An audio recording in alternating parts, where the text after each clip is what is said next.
Hi guys, you are most welcome in your online channel.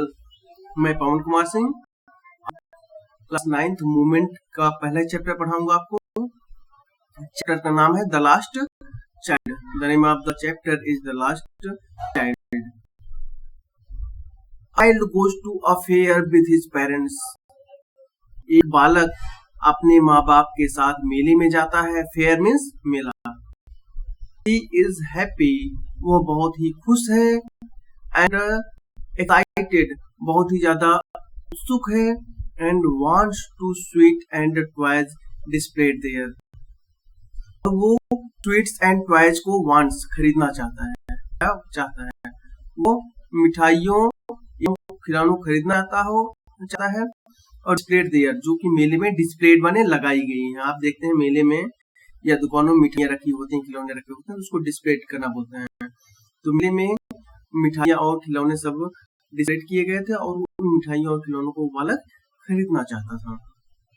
But his parents don't buy them for him, लेकिन उसके माता पिता मिठाइयों और खिलौनों को उसके लिए नहीं खरीदना चाहते थे। Why then does he refuse when someone else offer to him?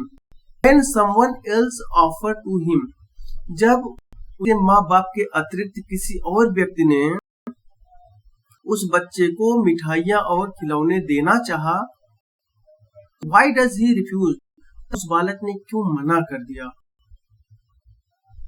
यही हम लोग इस चैप्टर में पढ़ेंगे कि आखिर उस बालक ने क्यों मना कर दिया जब उस किसी और व्यक्ति ने उसे इन सामानों को दिलाना चाहा, जबकि उसके माँ बाप ने मना कर दिया था। ओके, हम चलते हैं चैप्टर पर।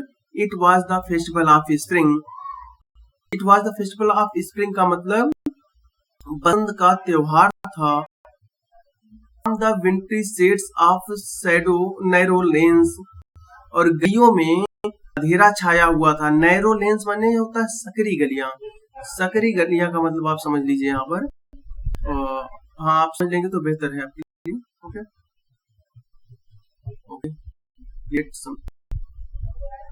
अभी आप देखें कि एक ऐसे रोड गया हुआ है, रोड गया हुआ है। अब दोनों रोड के, आप जानते हैं कि रोड्स के दोनों साइड में घर बना होता है या दुकानें लगी होती है। मान लेते हैं ये किसी का घर है या दुकानें हैं रोड्स पर। ओके, देख रहे होंगे आप, ये देखिए आप। गली के इस साइड में भी ऐसा हो सकता है, इधर पे गलियां होंगी, दुकानें होंगी, घर होगा, समथिंग। ये हो गया। ओके, मान लेते हैं चलो घर हो गया, ये किसी की दुकानें हो गई। अब ये बीच में जो गैप बचा, देखिए ये वाला गैप क्या है? ये इसी को बोलते हैं नैरो लेन्स, पतली पतली गलियां। तो यहाँ पर पतली पतली गलियां फैली हुई हैं और इस पतली गलियों में एलिज इमर्ज अ गली क्लैड ह्यूमैनिटी, और यहाँ पर क्लैड ह्यूमैनिटी माने होता विशेष कपड़े पहने हुए। जैसे आप मेले में जाते हैं तो नया कपड़ा पहन लेते हैं, आप मामा के यहाँ जाते हैं तो नया कपड़ा पहन लेते हैं, आप बात जाते हैं तो नया कपड़ा पहन लेते हैं। तो क्लैड माने नए कपड़े या विशेष कपड़े, और गैली माने खुना, यानी लोगों ने नए कपड़े पहने हुए थे और वो बहुत ज्यादा गैली थे, बहुत ज्यादा खुश थे। और लोग गलियों में, एली माने भी गली होता है, और गलियों में इकट्ठे थे। क्योंकि लोग 12 अगर मेले में जा रहे, मान लेते ये मेला है, देखिए आप, ये क्या है? ये मेला लगा हुआ है। अब इस मेले में लोग तो जाएंगे ना, तो इसी गलियों से होकर जा रहे हैं। ओके, अब लोग जब इस गलियों से होकर के जाएंगे, जब लोग गलियों से होकर के जाएंगे, गलियों में भीड़ तो रहेगी ही। तो वही यहाँ पे बताया जा रहा है कि यहाँ पर पतली पतली गलियां हैं और इन गलियों में अंधेरा है, फिर भी लोग इन गलियों में भरे हुए हैं और ये लोग अच्छे कपड़े पहने हुए हैं, जबकि बहुत ही खुश भी है। ओके, चलते हैं आगे। Some walked road on horses. Some walked, कुछ लोग पैदल चल रहे हैं। सम रोड ऑन हॉर्सेस, कुछ लोग घोड़े पर सवारी कर रहे हैं। रोड माने होता है सवारी करना। कुछ लोग घोड़े पर बैठ करके आ रहे हैं। Other set being carried in bamboos, कुछ ऐसे लोग हैं जो बम्बूज पर, बांस पर बैठे हुए हैं। एंड बुलक कार्ट्स, कुछ ऐसे लोग हैं जो बैलगाड़ियों पर बैठे हुए हैं। बुलक कार्ट्स में बैलगाड़ियां। लिटिल बॉय रैन बिटवीन हिज फादर्स लेग, एक छोटा सा बालक है जो अपने पिता के पैरों के बीच से भागता है। रैन माने दौड़ता है। ब्रिंग ओवर लाइफ एंड लाफर, वो लड़का बालक बहुत ही खुश है और अपने जीवन में खुशी से ब्रिमिंग में भरा हुआ, उसका जीवन खुशी से भरा हुआ है क्योंकि अभी वो मेले में जा रहा है। और छोटे से बच्चों के लिए मेला बहुत ही अच्छा लगता है क्योंकि वहां पे वो झूला झूल सकते हैं। देखिए करें मेले में क्या लगा है, झूला लगा हुआ है। यहाँ पे क्या है, मेले में गुब्बारे बिक रहे हैं, बैलून्स बिक रहे हैं, ओके, यहाँ पे मिठाइयाँ बिक रही होंगी, फूल बिक रहे हैं, तो मेले में बहुत सारा कुछ बिक रहा होता है। तो वो छोटा सा बालक जब इन सारी चीजों को देखता है तो वो खुश हो जाता है और उसका जीवन खुशी से भरा हुआ होता है। ओके, चलते हैं नेक्स्ट पैराग्राफ पे। यही छोटा सा बालक है जिसकी मैं बात कर रहा हूँ, अपने माँ बाप के, अपने पिता के पैरों के बीच से भाग के वो। ओके, और नेक्स्ट हम लोग देखते हैं यहाँ पर या हम लोग का नेक्स्ट पैराग्राफ। तो इस पैराग्राफ में क्या हो रहा, कहा जा रहा है, child come his parents as he lagged behind, fainted by the toys in the shops that lined the way। देखें, चाइल्ड कम, अरे बच्चे, ए मेरे बालक दौड़ के आ जाओ, जल्दी से आ जाओ। his parents, उसके माँ बाप बुलाते हैं, माँ बाप बुलाते हैं, ए बच्चे जल्दी से दौड़ के आओ। कब बुलाते हैं, as he lagged behind, जो lagged behind माने पीछे छूट जाना, lagged behind means पीछे छूट जाना।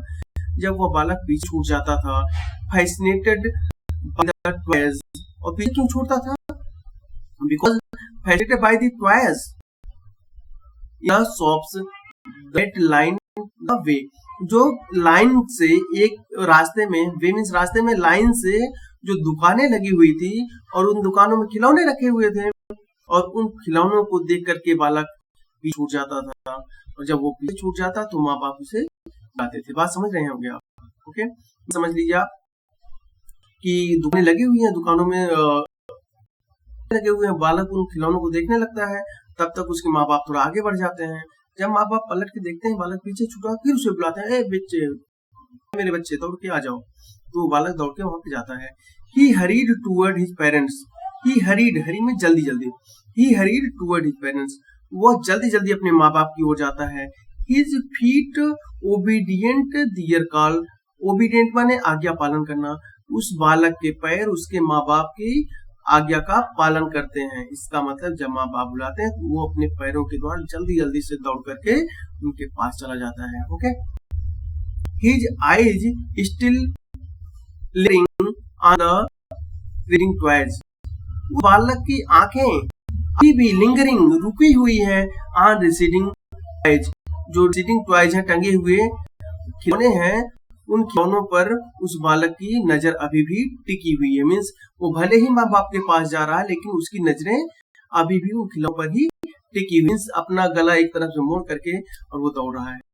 As he came to where they had stopped to wait for him, that stopped to wait for him मतलब यहाँ पे उसके माता पिता के लिए है, उसके माता पिता रुक करके उस बच्चे का इंतजार कर रहे थे और जब तक बालक उनके पास न पहुंच जाता तब तक मुड़ मुड़ करके उन खिलौनों को देखता ही रहता है।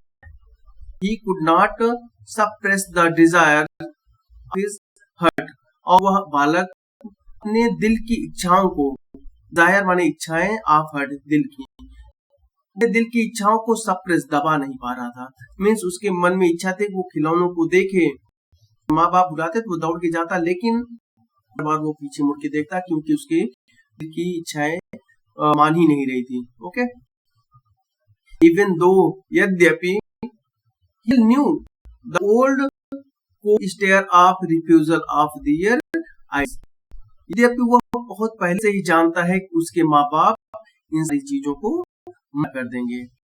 एक्चुअली उसके माँ बाप उसे कोई चीज सामान दिलाना नहीं चाहते हैं, वो हर चीज को मना कर देते हैं जो भी कहता है वो, तो इसलिए वो बालक पहले से ही जानता है कि मेरे माँ बाप इस चीज को मना कर देंगे। ओके, और ये बात उसकी आंखों में देखी जा सकती थी। Want that toys, उसको पता था कि मेरे माँ बाप मना कर देंगे, फिर भी बच्चे तो बच्चे ही होते हैं।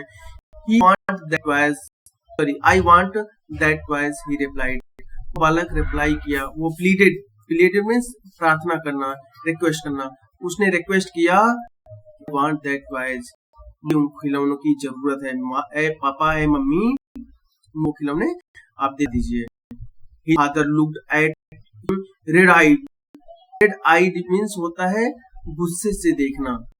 उसके पापा ने उसे गुस्से से देखा। जब बालक ने कहा कि पापा मुझे वो खिलौना चाहिए, तो उसके पिता को गुस्से से देख रहे हैं, अरे आप कैसे खिलौने ले सकते हैं, नहीं आपको नहीं दिलाऊंगा।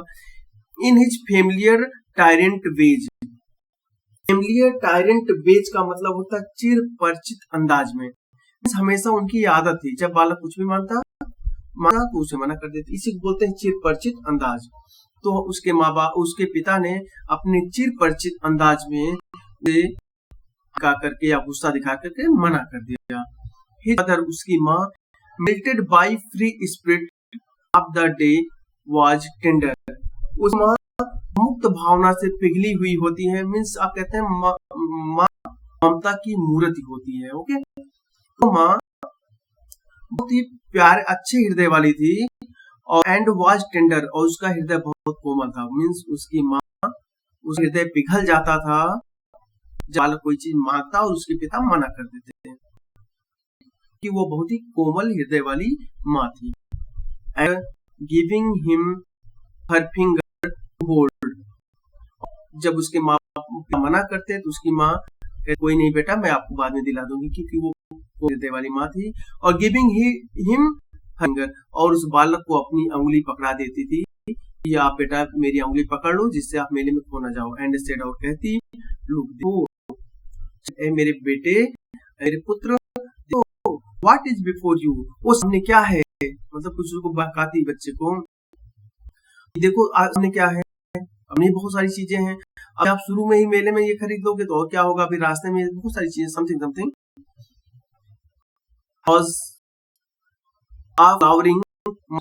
It was a flowering mustard field. कहती है, ओ बेटा आगे देखो तो वो पीला पीला सा खेत है एकदम, ओके, सरसों का, देखो सरसों का खेत है, क्योंकि सरसों के खेत में जब आ जाता है वो पूरा पीला दिखाई पड़ता है, लाइक मेल्टिंग गोल्ड, और वो इस प्रकार से पीला दिखाई पड़ता है जैसे कि पूरा सोना पिघला करके फैला दिया गया हो। As it swept across miles and miles of even land, और ये सरसों के जो खेत हैं, मस्टर्ड के फील्ड हैं, ये बहुत दूर तक, माइल्स एंड माइल्स, मीन्स कई मीलों तक हुए हैं। मीन्स यहाँ पर बता रहे हैं कि सरसों के फूलों से युक्त खेत कई मील्स तक लगातार फैले हुए हैं। मीन्स आप जहां तक आंखें उठा करके देखेंगे वहां तक आपको सरसों के पीले फूल ही नजर आएंगे। Thank you.